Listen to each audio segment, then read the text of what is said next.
യൂസുഫ് നബി അലൈഹിസ്സലാത്തു വസ്സലാമയുടെ ചരിത്രം നമ്മൾ പരിശോധിച്ചു കഴിഞ്ഞാൽ അതീവ സുന്ദരനായിരുന്നു യൂസുഫ് നബി അലൈഹിസ്സലാത്തു വസ്സലാം. അങ്ങേയറ്റത്തെ സൗന്ദര്യമുള്ള ഒരു പ്രവാചകൻ. യൂസുഫ് നബി അലൈഹി സ്വലാത്തു വസ്സലാമിന്റെ സൗന്ദര്യത്തെ കുറിച്ച് വിശുദ്ധ ഖുർആൻ വിവരിക്കുന്നിടത്ത് കുറെ സ്ത്രീകൾ യൂസുഫ് നബി അലൈഹി സ്വലാത്തു വസ്സലാമയെ കാണുന്നു. അവർ പറയുന്നത് എന്താ? ഇത് ഒരു മലക്കാണ്, ഇത് ഒരു മലക്കാണ്, എന്തല്ല മനുഷ്യനല്ല എന്നാണ്. ആ ആയത്തിൽ നിന്നാണ് പണ്ഡിതന്മാർ തെളിവ് പിടിക്കുന്നത് മലക്കുകൾ സൃഷ്ടികളിൽ വെച്ച് ഏറ്റവും സൗന്ദര്യമുള്ള ആളുകളാണ് ഏത്? മലക്കുകൾ എന്നത്.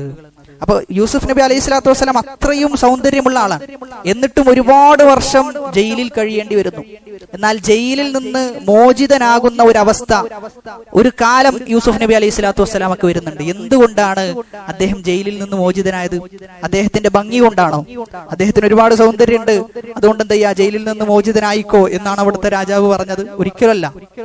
ആ നാട്ടിലുണ്ടായിരുന്ന ഒരു പ്രവണതയായിരുന്നു സ്വപ്നത്തെ വ്യാഖ്യാനിക്കുക എന്നത്.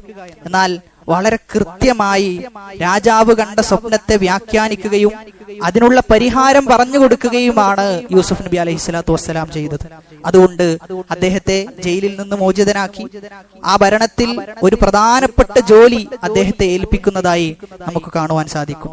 ഇവിടെ യൂസുഫ് നബി അലൈഹി സ്വലാത്തു വസ്സലാമയെ ജയിലിൽ നിന്ന് മോചിതനാക്കുന്നത് തനിക്ക് അള്ളാഹു നൽകിയ അറിവാണ്. സ്വപ്ന വ്യാഖ്യാനത്തിലുള്ള അദ്ദേഹത്തിന്റെ അതീവ നൈപുണ്യമാണ് അദ്ദേഹത്തെ സംബന്ധിച്ചിടത്തോളം ജയിലിൽ നിന്ന് അദ്ദേഹത്തെ പുറത്തു ചാടിച്ചത്, പുറത്തു കൊണ്ടുവന്നത് എന്നാണ്. അതുകൊണ്ട് അറിവാണ് ഒരു മനുഷ്യന്റെ നിലനിൽപ്പ് എന്ന് പറഞ്ഞു കഴിഞ്ഞാൽ അറിവില്ലാത്ത ആളുകൾക്ക് സമൂഹത്തിൽ യാതൊരു സ്ഥാനവും